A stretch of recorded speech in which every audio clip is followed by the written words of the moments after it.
Kenya is indeed grateful and feels honored to host this inaugural summit of what I believe is the first of many such summits to follow in the future in our efforts to strengthen the cords of unity of the African peoples across the world.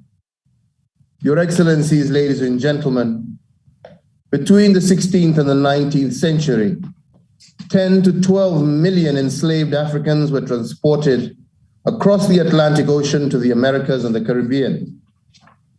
United by our heritage as one people of African descent, we meet today to start working together to confront the common challenges that face us, to strengthen the historical and cultural ties that bind us, and to build social, economic, and political linkages that will promote shared prosperity and social progress for us all. As we begin this journey, I would like to invoke the words of Martin Luther King Jr. And I quote, "We must learn to live together as brothers or perish together as fools." End of quote. African and Caribbean cultural and political ties run deep based on our shared history, culture, as well as a sense of our common identity.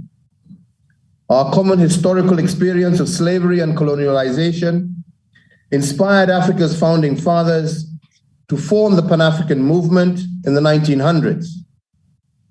This movement was championed by the Africans in the diaspora, which established the foundations of a rich and vibrant African-Caribbean relationship. So today, let us come together and seize the moment to harness the tremendous potential of this unique relationship into a powerful social, economic, cultural, and political force. Allow me, Your Excellencies, to outline a few areas where we can work together to achieve this goal. I do believe that the first area is the blue economy. Both Africa and the Caribbean regions are blessed with enormous resources in the blue economy. The African continent has 38 coastal states and island states, and a coastline of well over 47,000 kilometers. All members of states of CARICOM, they enjoy access to approximately 1 million square miles of the Caribbean Sea. This presents enormous opportunities to strengthen and foster innovative partnerships across the two regions to sustainably exploit and harness the potential of the blue economy. Excellencies, sustainable exploitation of these resources will no doubt boost economic prosperity, expand creation of decent jobs, and strengthen food security in our two regions. The second area, Excellencies, is climate change. Climate change remains an existential threat to all of us. In Africa, extreme swings in temperatures and rainfall patterns have, for instance, significantly increased habitat sustainability for biting insects and the transmission of vector-borne diseases such as dengue fever, malaria, as well as yellow fever. An estimated 94% of global malaria deaths occur in Africa, an epidemic that often occurs after periods of unusually heavy rain. The warming up of our continent is allowing malaria-carrying mosquitoes to survive, these days at much higher altitudes. Similarly, in the Caribbean region, climate extremes in the last few decades have had devastating impacts on economies and livelihoods and have led to the rise in sea levels and increased ocean acidification. Your Excellencies, it is imperative that together we incorporate climate action into our national policies and long-term development plans and adopt global best practices to mitigate and adapt to the threats posed by climate change. The third area is health and the COVID-19 pandemic. The outbreak of this pandemic has redefined health systems across the developing world and reshaped our health responses to pandemics. In Africa, as well as across the Caribbean region, the pandemic has overstretched our health systems and challenged our traditional approaches to public health. While the number of COVID-19 fatalities are relatively low in our two regions, we are struggling to obtain the much-needed COVID-19 vaccines. In fact, in the early days of the pandemic, we experienced serious challenges with the supply of personal protective equipment, medical oxygen, as well as ventilators. This, my brothers and sisters, is a wake-up call for all of us in the developing world. We must do what it is to build our own manufacturing capacity for vaccines and critical medical supplies. And in addition, we must strengthen research, surveillance, and monitoring capacity in order to mount effective responses to COVID-19 and other possible pandemics in the future. The fourth area is debt sustainability. Debt levels are rising across the world with worrying and unsustainable increases in the poorer countries. Several countries in the Caribbean region have been among the most indebted in the world since gaining independence in the 1960s. Similarly, debt sustainability remains a huge challenge to many African countries, a problem that has been compounded by the COVID-19 pandemic. Your Excellencies, ladies and gentlemen, we need to come together to build on the G20 debt service suspension initiative and the progress achieved in facilitating higher pandemic-related spending by inter-ally proactively seeking strategies to increase revenues, while at the same time prioritizing our spending that enhances the productive capacities of our respective economies. And this clearly is a task that calls for resourcefulness and innovativeness in the face of the pandemic. The fifth and last area, Excellencies, that I would call us all to focus on is technology. Technology provides endless opportunities to leapfrog our economies. With a few exceptions, the fintech industry is quite underdeveloped in both our regions. About 66% of the African adult population is unbanked, while in the Caribbean region, the fintech startup ecosystem is still evolving. We have, Excellencies, an opportunity to develop collaborations that will enable us to create a raft of tech-based products and solutions that will promote financial inclusion by providing improved access to affordable and efficient financial services, especially to the unbanked. So, Your Excellencies, today we're taking the first of our baby steps in what promises to be an incredible journey in forging closer ties with Africans at home, those in the diaspora, as well as all people of African descent.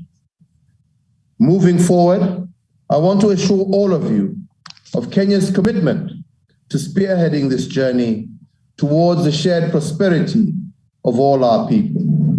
I thank you all, and I want to wish you all the most fruitful deliberations as we move forward.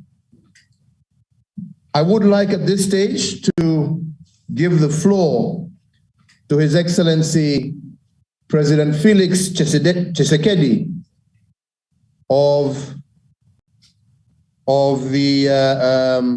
who is currently the chair of the AU. He's delayed. Apparently he's not with us. So I'll give the floor directly to His Excellency Gaston Brown, the Prime Minister of Antigua and Barbuda, Chairman of CARICOM, as we await the arrival of our Chairman of the African Union. Your Excellency, you have the floor.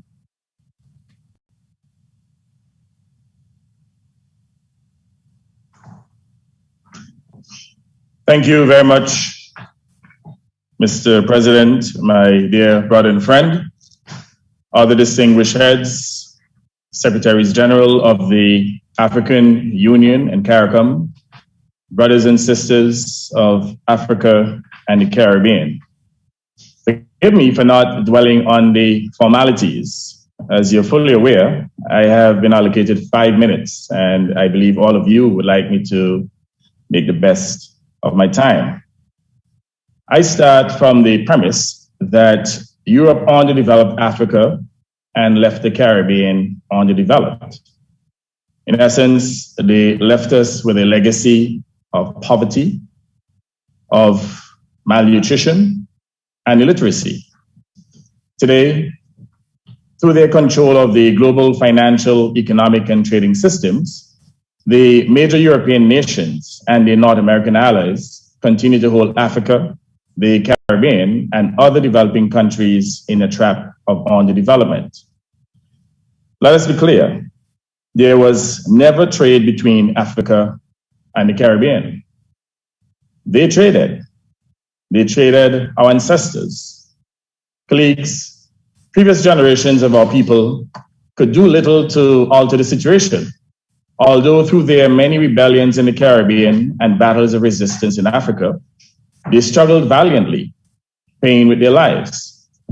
Our generation should not allow these systems that control us, that constrain us, and capture us to continue. This is starkly illustrated by the global control by a few rich nations of the production and distribution of vital vaccines to suppress the COVID-19 pandemic. Whereas 70% of the European Union and almost 60% of North Americans are fully vaccinated, only 3% of Africans can say the same. This pattern of inequity is obvious in its ugliness and prevalence. Therefore, we must act together to change it. We must establish structures of cooperation to promote our mutual socioeconomic interests, increasing investment and trade, and people-to-people exchanges between Africa and the Caribbean.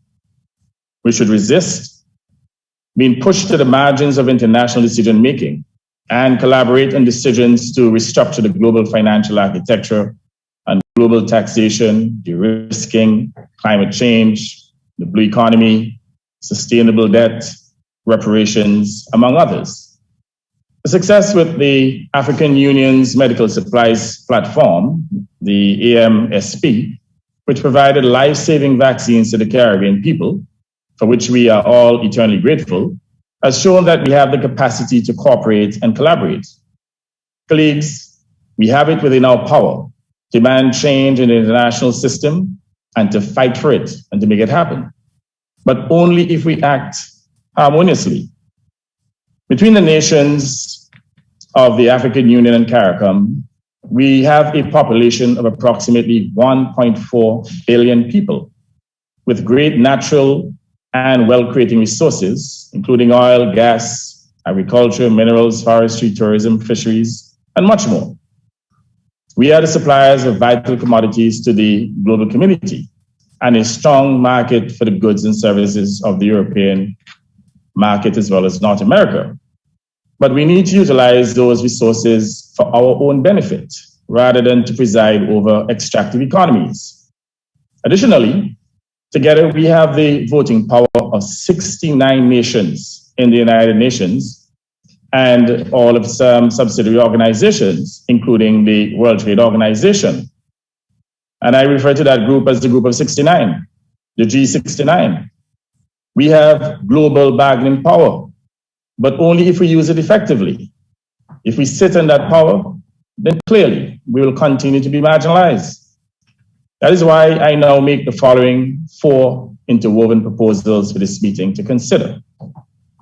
First, we should create a forum of African and Caribbean territories and states under the acronym FACTS, managed jointly by the Secretariats of the African Union and CARICOM.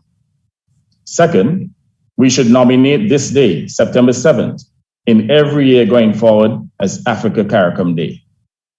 Third, every year hereafter, we should repeat this Africa-Caricom Summit on this day, September 7th, to analyze the global situation and our place within it, and also to discuss initiatives and programs and to authorize joint actions. Fourth, we should charge the secretariats of the African Union and CARICOM to present to us within the next 6 months for approval at our meeting next year, the founding charter and a memorandum of operation of our forum, including proposals to overcome existing obstacles to trade and investment. Consideration should be given to a multilateral air services agreement and an investment protection, as well as a double taxation agreement between African and CARICOM countries. And all visa requirements that pertain today should be abolished. Africans and Caribbeans should be allowed to move freely. Should we agree to establish these pillars of collaboration, I urge both secretariats not to over-bureaucratize these initiatives, but obviously to keep our arrangements lean and efficacious. Colleagues, let us now create the pathways of accord between Africa and the Caribbean, an accord worthy of our historic contemporary struggles to overcome the legacy of racism, colonialism, exploitation, and discrimination. We are the branches of a single tree created from the same roots. And as Caribbeans, we look forward to that welcomed return as repatriated Africans. Let us, as that one tree, reach to the skies together, strong, resilient, and unshakable. Colleagues, we can do it. Let us all commit ourselves to this task. I thank you. Thank you very much, Your Excellency, for that statement, and indeed a very encouraging proposal that this should be an annual summit. And I look forward to the concurrence of the rest on this wonderful proposal. Before we move on, I have been told by our technical staff, probably at this stage, to request all of us who are online to switch on their cameras for a virtual photo shoot, which will take just about a minute. So I'd just like to request everybody who is online to turn your camera on.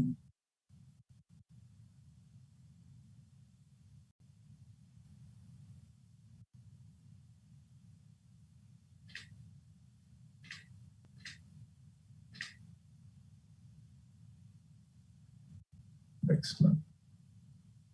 Thank you all very much. Thank you all very much. I would like now to give the floor to His Excellency Cyril Ramaphosa, President of the Republic of South Africa and the immediate former chairperson of the African Union, to give his remarks. Your Excellency, you have the floor.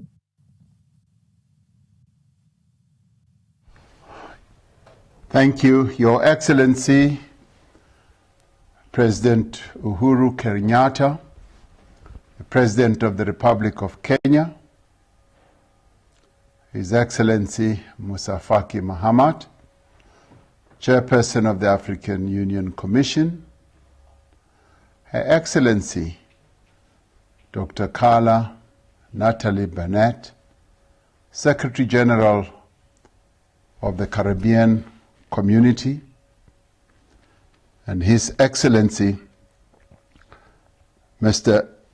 Gaston Brown, Chairperson of CARICOM. Distinguished guests, ladies and gentlemen, it is a great honor to be part of this historic first Africa-Caricom Summit. This initiative places us on the threshold of what I would call a new epoch of integration, unity, and cooperation. It calls to mind the words of one of the great leaders of our continent, the founding father of our sister country, Kenya, Jomo Kenyatta when he said, "Our children may learn about the heroes of the past. Our task is to make ourselves architects of the future." Your Excellency, President Kenyatta, this summit presents a reimagining of the future of relations between our peoples on the African continent and in the Caribbean, who, although separated by a vast ocean, are united by a shared history. This summit is taking place in the first year of the decade of African roots and diaspora, which was declared in February this year at the 34th Ordinary Session of the Assembly of the African Union. The diaspora is an integral part of the story of Africa, the progress of Africa, and indeed the future of Africa. Greater cooperation between the countries on the African continent and the Caribbean community was espoused by our forebears who convened the 5th Pan-African Congress in Manchester in 1945. It was there that leaders like Mzee Jomo Kenyatta and Kwame Nkrumah planted the seed that would become the Organization of African Unity in 1963. In this sense, we are fulfilling, as we are gathered here, an important aspiration of the pioneers of Pan-Africanism, and within a contemporary context of the African Union's Agenda 2063. Our common heritage should encourage us to deepen our engagement, strengthen trade and investment, collaborate in research and development, and share expertise and knowledge amongst our countries. Just as we share a common history, we also have common challenges. We are all contending with the devastating human, social, political, and economic effects of COVID-19 pandemic. We are all working to overcome the effects of colonialism and underdevelopment by building inclusive economies and creating more opportunities for our people. We are all vulnerable to the effects of climate change through rising sea levels, adverse weather effects, and social and economic disruption. This pandemic has demonstrated the value and the necessity of confronting challenges by working together. From the onset of the pandemic, we developed a united African continental response strategy. We established a special COVID-19 response fund and launched the groundbreaking African Medical Supplies Platform. We also set up the African Vaccine Access Task Team, which has distinguished itself by mobilizing vaccines for the African continent and the Caribbean. We share a determination that when it comes to vaccines and other critical health interventions, no region, no country, and no person should be left behind. It is therefore a matter of great significance that Caribbean countries joined other African countries in utilizing the platforms the African Union has set up to acquire medical supplies as well as vaccines. Just as we have worked together to access medical supplies and vaccine doses for our peoples, we need to share experiences. We also need to share expertise and technology to better respond to COVID-19 as well as future pandemics. We must mobilize the global community behind the call for a temporary waiver of the TRIPS agreement at the World Trade Organization, and must continue to lobby for partnerships on licensing and technology transfer with those countries that have the capacity to produce their own vaccines. Gone must be the time now when Africa and the Caribbean will need to be sourcing medical supplies and vaccines from other lands and continents that do not have the same perspective or full solidarity that we have. The pandemic has shown what is possible when principled solidarity is put to the service of the common good. Let us draw on this solidarity as we rebuild our economies. We should, in particular, explore the opportunities that are presented by the African Continental Free Trade Area to advance our aspirations towards economic integration and shared prosperity. Through this partnership, we should work to transform the fortunes of all the people of Africa and all the people of African descent in the Caribbean. Through our actions, we must become the architects of our common future, where Africa and the Caribbean are joined together by a common goal of ensuring that our peoples have prosperity.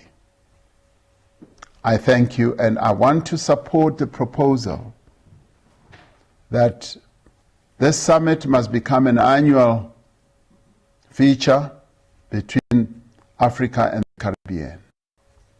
It is important that the bonds of history continue into the future, and doing it through summits such as this one, we will be able to increase and deepen our partnerships. Thank you. Thank you very much, Your Excellency, for your very encouraging words. And I want to pay a special tribute to yourself for the leadership that you showed and how you led us in a very difficult year during your term as chair of the African Union, and indeed your willingness and openness to ensuring that we work together with the Caribbean in our drive towards ensuring that we get access to vaccines for all our people. So, Your Excellency, thank you very much. At this juncture, I'd like now to give the floor to His Excellency, the Honorable Dr. Keith Rowley, Prime Minister of Trinidad and Tobago, and the immediate former chairperson of CARICOM, and I yield the floor to you, my brother. Thank you very much, Mr. Chairman. Your Excellencies, colleagues, friends, a very good day and welcome to this historic occasion. Today's high-level engagement between CARICOM and Africa is indeed a historic one. It's fitting that this summit is being held during the United Nations International Decade for People of African Descent, the 1st of January 2015 to the 31st of December 2024. I wish to thank His Excellency Uhuru Kenyatta for the sterling efforts that have brought us to this juncture. We must also acknowledge, apart from our centuries-old ties, the many African and Caribbean architects and champions of closer political, social, economic, and cultural linkages between and among our sovereign states.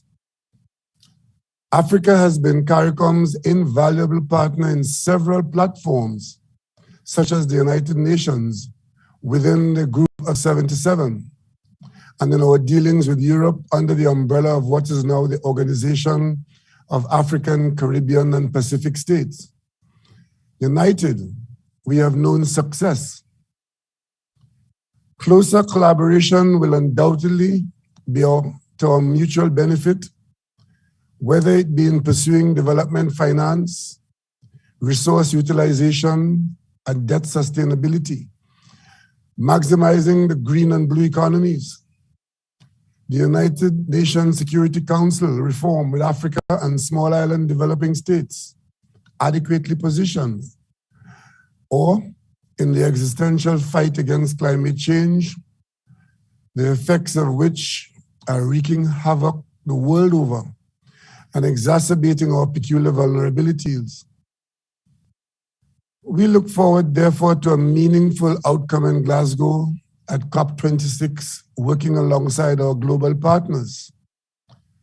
As chairman of CARICOM during the first half of this year, I can attest to the value of closer collaboration between our regions.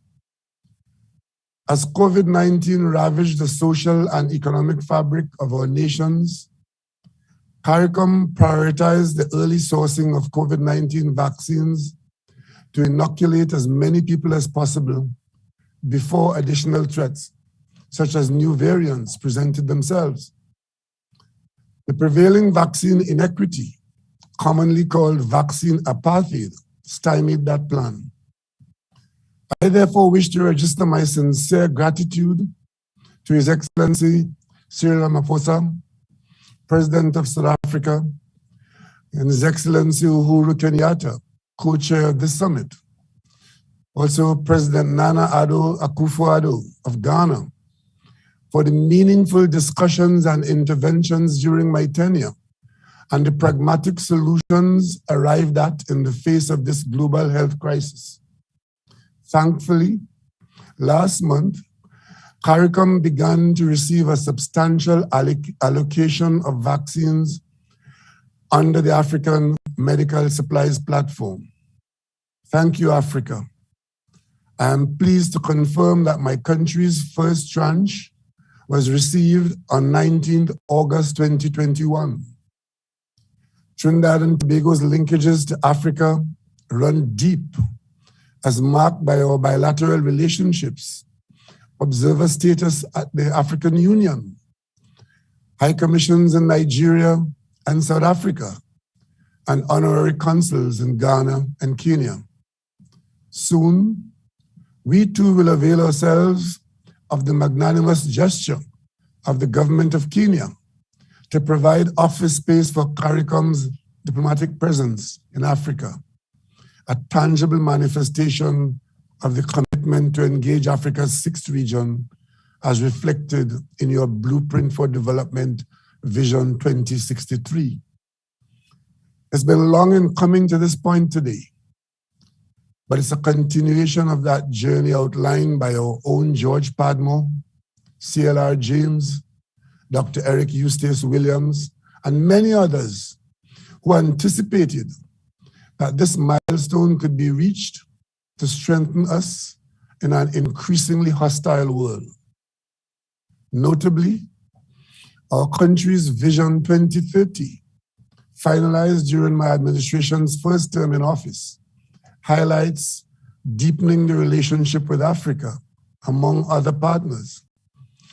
We have strong people-to-people ties and have welcomed distinguished African leaders to our shores, with the most recent in 2019 being His Excellency Nana Addo Dankwa Akufo-Addo of Ghana. I had the privilege of undertaking an official visit to Ghana in 2016 and building on the African Energy Initiative spearheaded by former Prime Minister Patrick Manning, sharing over 160 years of experience in the energy sector. We welcome the inclusion on today's agenda of trade and investment and highlight the symbiotic relationship that exists with improving transport connectivity. While digital functionality is an imperative, with online platforms such as this being ubiquitous, in-person exchanges will boost our trade, investment, and tourism activities. We believe that there is scope also for immediate closer cooperation in the areas of finance and agriculture. In the financial services sector, some advances have already been made. Our Trinidad and Tobago's Republic Bank Limited acquired in April 2018 the majority shareholding of HFC Bank of Ghana Limited as part of its aim to be a key player in corporate banking internationally. We therefore look forward to continued investment in both directions. We in CARICOM are actively engaged in discussions to establish an investment fund to unlock and sustain our development programs. We trust that Africa will invest with us as we are indelibly imprinted with Africa in us. There's also scope for collaboration in the creative sector, which has been particularly hard hit by the pandemic. Africa and the Caribbean have gifted the world with exceptional talent, be it in music, publishing, film, or fashion.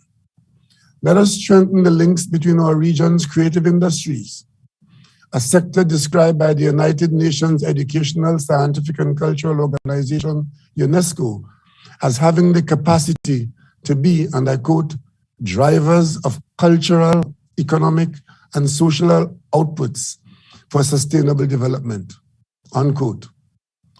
We must also seek out ways to mend the socio-cultural dissonance derived from the legacy of slavery.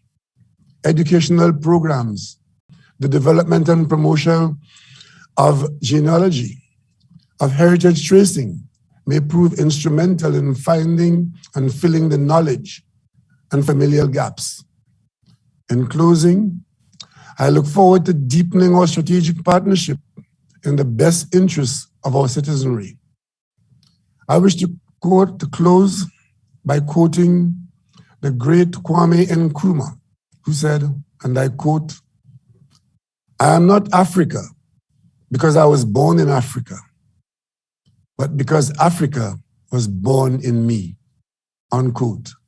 Thank you, colleagues, and I look forward to the continuation of this long and successful journey.